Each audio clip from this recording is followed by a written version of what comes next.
Major Jeff Cotner, that's C-O-T-N-E-R, of the Crimes Against Persons Division.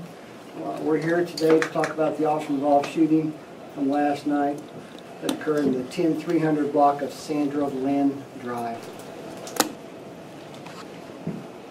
Yes, ma'am, there's a man back here in this back alley. I'm at, this guy just shot a man in the alley. He's out here. Dallas. Contractor working on the house. We tried to approach to help, and the man tried to shoot us. So someone in back there shot? Yeah, oh yeah, he's shot. He's on the ground shot. Okay, just okay. So now he's looking. He's on the Hispanic. Oh man, go ahead. He tried to shoot us. Sir. Yes. The person that shot him, is he white, black, or Hispanic? Well, he's white with a beard on his face. What color shirt and pants he's wearing? I'm sorry, ma'am? The gentleman that shot him, he's a white man with a beard. What color shirt and pants? He don't have a shirt on, blue pants. And Hey, sorry, sit down right. Sir? Your neighbor just shot somebody. Get back. Go back. Your neighbor's got a gun. Sir? Yes. The gentleman that shot, is No. He's got shorts on. Sir, don't go out there. That man right next to you has got a gun right there. So the gentleman The man shot wearing shorts. He's in the alley of what? What is this alley? Or this?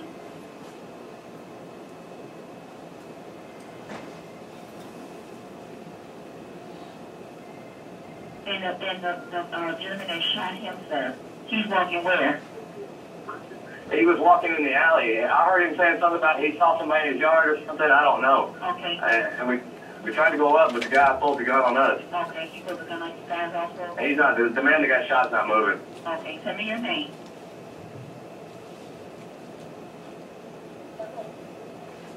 That crazy old white man that was walking right here in the alley just sitting going without a shirt on. Yeah, the old man just shot that guy right there. He's still armed with that gun?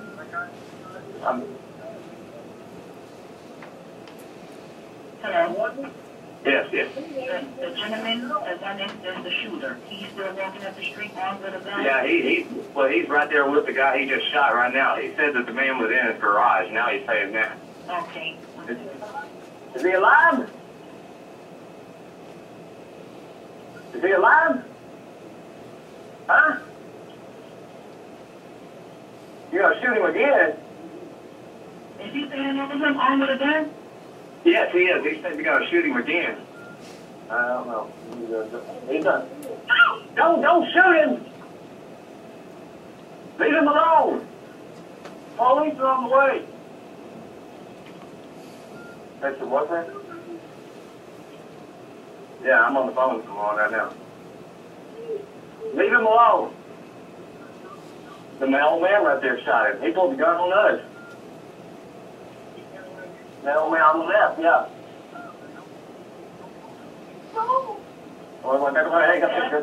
The police is coming, okay? He's out with the gun again. He's flashing it. Oh, shit. Come on, no, get him right. Come on. Go around the front of the house. Mr. David? Yes. That man's coming down the alley with the gun again. Okay. He's coming down. Plummer? Okay, we have it. You should be there shortly, so we have him around the area, okay? Okay. Hey! Second call.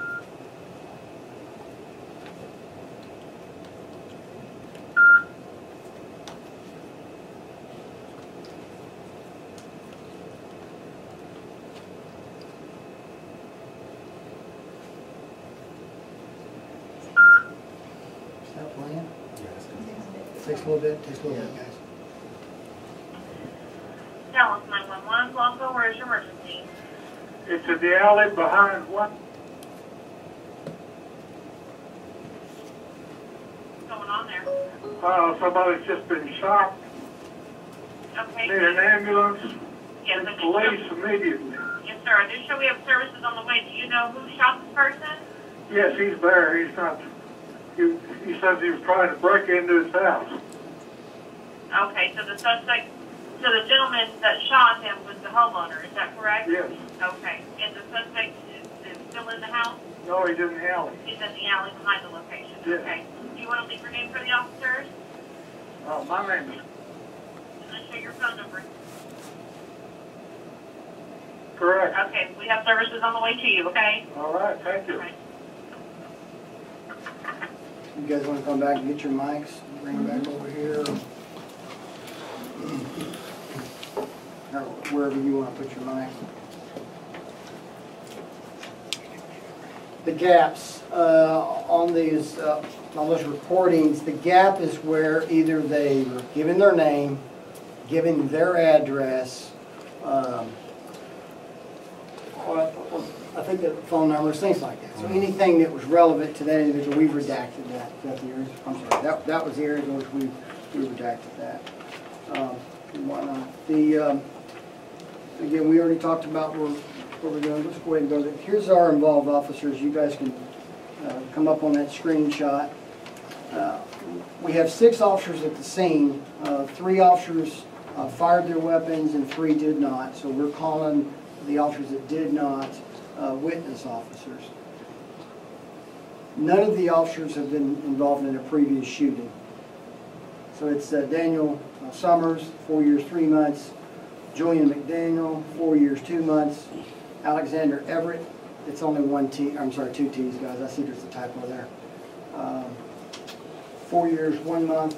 The witness officers are Joseph Thomason, 4 years, 3 months. Joshua Wilson, 3 years, 6 months. And Kody Martinez was the most junior officer out there, 1 year, 3 months. All 6 of the officers are assigned to the Northeast Patrol Division. This is where I talked about. I'm going to come over here quite a bit and describe this for you. This is obviously a day shot. The witness that you listened to, the very first 911, that witness is remodeling this home right here. This home is on the corner of Mandalay and Plummer. They hear a gunshot. And the witness is not alone. He has somebody working with him. They hear the gunshot and they go into the alley to investigate. When they go into the alley to investigate, they observe Mr. Jerry Hale. He's a white male, 12'11" of 82, had been shot and is on the ground. Mr. Hale is still alive. Mr. Hale is telling the individual that shot him that he didn't need to shoot him again, that he was already down, and said something to the effect, "Please don't shoot me again." So while he's pleading, these witnesses walk up to our individual. Now, I may refer to the individual as a resident owner, homeowner, or individual. I cannot release his name because unfortunately we have not been able to reach the next of kin, and I'll talk some more about that later on. So our witnesses approach this incident. They are actively trying to assist and de-escalate in this incident, and the individual with the gun threatens him, immediately threatens him. They tell him that they are calling the police. He uses an expletive, that he doesn't care that the police are being notified.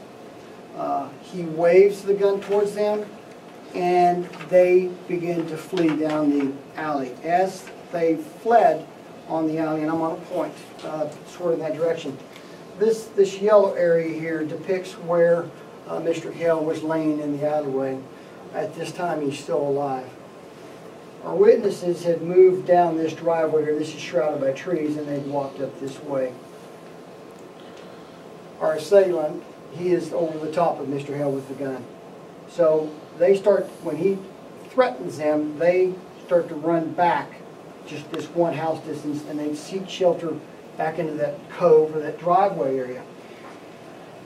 What our individual does as he moves along there, he has his weapon, he is working the slide. If I say manipulating the slide, moving the action, what he's trying to do is load a round into the chamber. I'll talk some more about that later on, but we have learned after the incident, through the investigation, that the weapon is inoperable. But we do know it fired at least one time, but the officers or anybody else on the scene would not be aware of that. There's another witness that's in this area right here. He's peering over the fence. He observes our individual chasing our witnesses down the street. He observed this action where he's manipulating the slide. The witnesses are on the phone with 911, as you guys heard. They're up in this little area over here. You may have heard a female voice if you listen to that. That is Mr. Hale's girlfriend. Mr. Hale and his girlfriend came to the location by her mission to hit a lick. They were going to steal something. They had earlier ran across a friend, and a friend had described to them that there was a house where somebody had recently deceased, and that then in a sense, the loot was there. Nobody was watching the loot, and potentially they could go in there without issue. So we had information that Mr. Hale was in that alley beforehand, and he was scouting out a location to burglarize or thief. They're calling 911. They're transferring all that information that y'all are hearing. Officers have been dispatched. They're already dispatched. It takes them about 2 minutes to get there. As the officers arrive, and let me get my sheet here if you don't mind, so I make sure I got the correct officers. The first officers on scene are Alexander Everett and Kody Martinez. Those are the first officers to arrive. When they arrive, they park on Plummer. They come down this area here between these two houses, and they're into that driveway. There they're met by the witnesses. And the witnesses tell them there's an individual in the alley standing over a man who's been shot with a gun who's threatening them. That's the information that they receive. The officers cautiously come up to this corner right about here. There's a small concrete retaining wall, which once was the foundation to a fence. This property is being remodeled, so that fence is down, but they use that as a place for cover and concealment. Again, it's about 7:45, so we're well into dusk. It's pretty dark. They observe this individual standing over Mr. Hale. They issue verbal commands. We have independent witnesses in this entire area that support the officers are issuing verbal commands for him to drop his weapon. He does not. They continue to issue those verbal commands. Our individual walks backwards into this area right here of this house, right in here. Now, it's kind of hard to see in this, but what separates this driveway from this driveway is a privacy fence. So as he moved out of the alleyway, as the officers were looking at him, they could no longer see him. The privacy fence obscured their vision of him. About the same time, an ambulance began to enter this alleyway. Officer Everett knew that those paramedics were going to go right into the line of fire and they were in imminent danger. Officer Everett left his position and ran to alert the fire department that they needed to move. That left Officer Martinez alone. The door opened in this property right here. So this is the property, I guess it would be the house to the east. The next, there's a remodeled garage. This little wide area there is a remodeled garage, kind of a shop space. There's an exterior door and a garage door. The exterior door opened and an individual presented themselves there. Officer Martinez did not know if that was the same individual he saw standing over Mr. Hale or a new person. He issued verbal commands to that individual. That individual closed the door, not all the way, but maintained an opening so that they could look outside. Officer Martinez thought that may have been the same individual that he saw earlier, but he was uncertain. The next officers to arrive are Daniel Summers and Joseph Thomason. That would be Daniel Summers and Joseph Thomason. I'm sorry, I said Thomason a second ago. It's Thomason. When they exit their vehicle, they can hear Officer Martinez yelling or shouting verbal commands. So the officers are over here. Officer Martinez is here. They can hear him. They can hear that information being shared. They split up. Officer Thomason takes this very similar route that our original officers did down this way. And Officer Summers takes this route, and he ends up in this area right in here, which is adjacent to where Mr. Hale is. Officer Thompson comes up to Officer Martinez, takes the same static position in that cover position. Officer Martinez shares with him that he thinks he has a target. Officer Thompson sees that same target that's peering out of that doorway. And so that's the position. They continue to issue verbal commands. Officers McDaniel and Officers Wilson then arrive. They partner up with Officer Summers, and they go into this area here off of Plummer into this driveway, which I'm going to say is just north of where Mr. Hale is laying in the alley. So they're there, they're approaching Mr. Hale. They do not see any other individuals. Officer Everett had shared information earlier about a victim and a suspect and that such. They were not sure who they had. They knew that somebody needed assistance, and they were going up towards this individual to render assistance, and they were doing so cautiously. Officer Everett, seeing this action down the alleyway, knowing that our individual with the gun had fled back into that area, realized that the officers were unaware that they were in danger. We have officers taking a cover position who know there's danger. We have officers who since don't understand that there's danger because of this fluid and dynamic situation that is occurring. Officer Everett runs up the street to warn these officers. He runs up into that area there. As he's running, he's shouting for them to turn around. Positionally, that's not a very good word, though. From the position, you have officers stooping over Mr. Hale, trying to render aid to Mr. Hale. So when he says turn around, one officer will turn around this way, and the other two turn around and face back this way. We have three officers. So one turns around and faces this way, and two turn around and face into this area right there. And they're joined by Mr. Everett. Officer Martinez and Officer Thompson follow them, not to go up into that area per se, because they know at that point there's a target. That's my words, is a person presenting himself, and I'll explain that. They move up to render aid to Mr. Hale. Their job was to pull Mr. Hale out of the line of fire. When the officers turn around, this is what they observed, and I'm going to kind of move around a little bit. And I'm going to describe this area right in here. The property has not been mowed or maintained for some time. Code enforcement have been out there recently, within the last 2 to 3 weeks, and they actually issued a summons or a placard, a notice about the high weeds. So this backyard area is got lots of overgrowth, shrubs and whatnot. The only light that's illuminating this area is off in this garage patio area back here. So that area up in there is dark. Our individual had sought refuge up into those shrubs, up in a corner of his property, up deep into those shrubs. He was observing the activity of our 3 officers as they tended to Mr. Hale. He was watching them. So he's well aware that Dallas police officers are on the scene. He's been notified earlier by witnesses. They were called police. He knows the ambulance got there. He could certainly hear the sirens and everything. He knows that Dallas police officers are on scene. As the officers are given warning that there's a threat behind them, they turn around, and our individual steps out of the shrubs. This is his house. He walks parallel to his house. I'm not going to walk the full distance.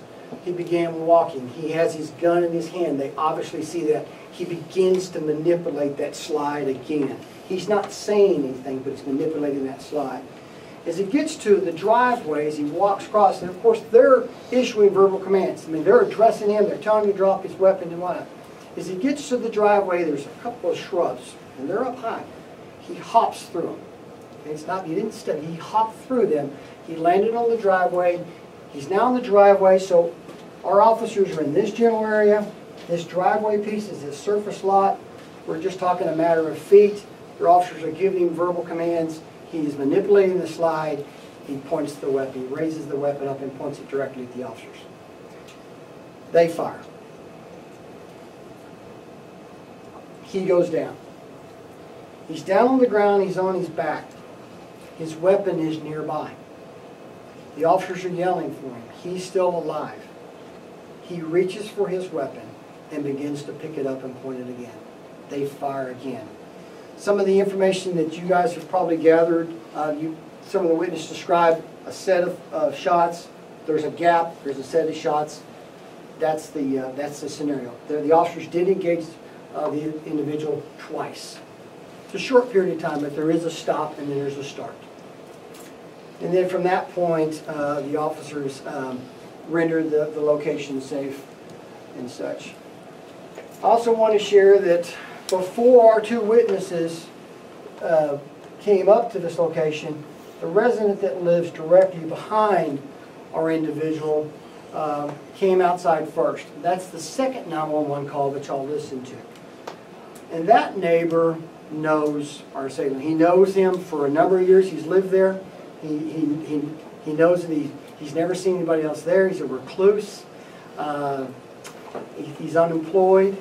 I already kind of mentioned that this house is unclean, unkept, disheveled. It's a hoarder's house. And so that was the scenario. He talked to him, and that is where the information was exchanged that he had taken action to defend his property, as Mr. Hale was burglarizing his garage on his property. And that was that information. They called 911. That witness left the scene about the same time on the first 911 call. Those individuals from over here approached. Our first individuals are sharing that information. So the first call sheet we're getting the shooting call, and we're getting all this information about how this individual is not de-escalating. He continues to be a threat to everyone, and that's the information we're sharing. Our second witness, when he calls 911, he shares that it's a homeowner. Those call sheets were updated. That information is going to be in the call sheet. It's going to say that it was a homeowner who is defending his property. Unfortunately, the officers, based on the timing, the response, the dynamics and everything, that information was not shared with them. Albeit, our individual had plenty of opportunity to de-escalate. He was given plenty of notice, and he didn't choose a path other than to confront the officers in this. That's a lot, guys. Did I cover it? I'm looking back there. Did I cover everything I need to cover? You said a hoarder. I want to make sure I understand who you're talking about. The guy behind is not the hoarder. The guy who's the recluse is the guy who had the slide that didn't work. That's correct. And he's the hoarder. And I wish I could share his name, but we just have not been able to make next of kin. Okay, so at this point it looks like you got turned suicide by cop. You know, it's still under investigation, James. You know, I think that the information is accurate, that the homeowner was defending his property. It's unfortunate that he did not recognize that there were several people that tried to help him and that the officers were there to help him, and he chose the actions that he did. Now, we interviewed a witness who told us, and this was not on the 911 tape, I don't know if you're aware of it, but he told us that he was threatened and they ran down the alley, and he said, man, chill out, we've already called the cops, and he goes, I will shoot them too. And, you know, I think, James, that may be that 911 tape that you, so that's consistent with what that, but I can't confirm that, but it's consistent with what those two individuals experienced. When they were originally, the original 911 call, and he said, you know, you don't have to shoot him again, you don't have to shoot him again, and did he actually shoot a second time, or did he only fire his weapon once, and that ended up killing Mr. Hale? We believe the weapon only fired once. He attempted to get it to fire several times, right, but we believe he only discharged one time. And we're still on scene trying to gather up all the evidence and shells and things like that. And just so we have it, can you spell Jerry Hale's name? I'm sorry? Can you spell Jerry Hale's name? I will. No problem. First name is Jerry, Jerry. Last name is Hale, Hale. And date of birth? 12/11/82. Just curious, what kind of gun was this? I'm not really sure. I'm looking in the back here. 9mm. Oh, thank you. And Mr. Hale, he died at the scene or he died on the way to the hospital? He died at the scene, LP. Unfortunately, the situation did not allow for the paramedics to come up and have an opportunity to mitigate his injuries. How much time delay was there? If there wasn't this dangerous situation going on, do you think the paramedics could have gotten to him more quickly and even saved his life, or was that a fatal wound? He was gravely injured. You know, I think that when you listen to the 911 tape, so you That is probably pretty live. Just a few seconds before that was the actual shooting. When you listen to that length of that tape, and about the time that he's hanging up is about the time the officers arrive. So you're just talking a matter of minutes, and I'm not a physician, so I can't tell you, but it was a very short period of time. Couple more questions. So all three officers fired one shot, or? There was multiple shots fired. We're still looking at that for the total number. Remember I talked about the overgrowth? And so we're having to do just a little bit of landscaping to be able to collect our physical evidence. Okay, so we're still working on it. Why did paramedics not stage? Did you say that paramedics were trying to get in? The paramedics were driving up the alley, sir. They did stage because Officer Everett warned them not to, and then they parked right at the end of the street. So they came up as soon as it was safe, yes, sir. Any other problems with this guy? The hoarder guy, any other calls there, any other problems other than a couple of code violations? LP, we're looking at that. Nothing comes up. We've looked at criminal history. We've looked at some mental health background. We can't find anything there as well. And on the code compliance piece, they really just had this. They had a couple incidents in the past, but again, nothing very significant. Just nuisance abatement issues. Last question. Major, what would If the gun Yes, had not ma'am. malfunctioned, this could have been a much worse situation? Absolutely. If the gun had not malfunctioned, yes, possibly he had shot others. One more question. Major, Last what would question be right here. what would be your message to homeowners who are trying to defend themselves now? Because there's lots of debate and talk about that kind of stuff. What would you tell homeowners who are armed and are facing this situation about self-defense and the ability to defend themselves? You know, Randy, that's just, that's not really a question I can answer at this time. It doesn't fit with what we're trying to do. We'll just have to come back to you on Okay, that. thank you very much.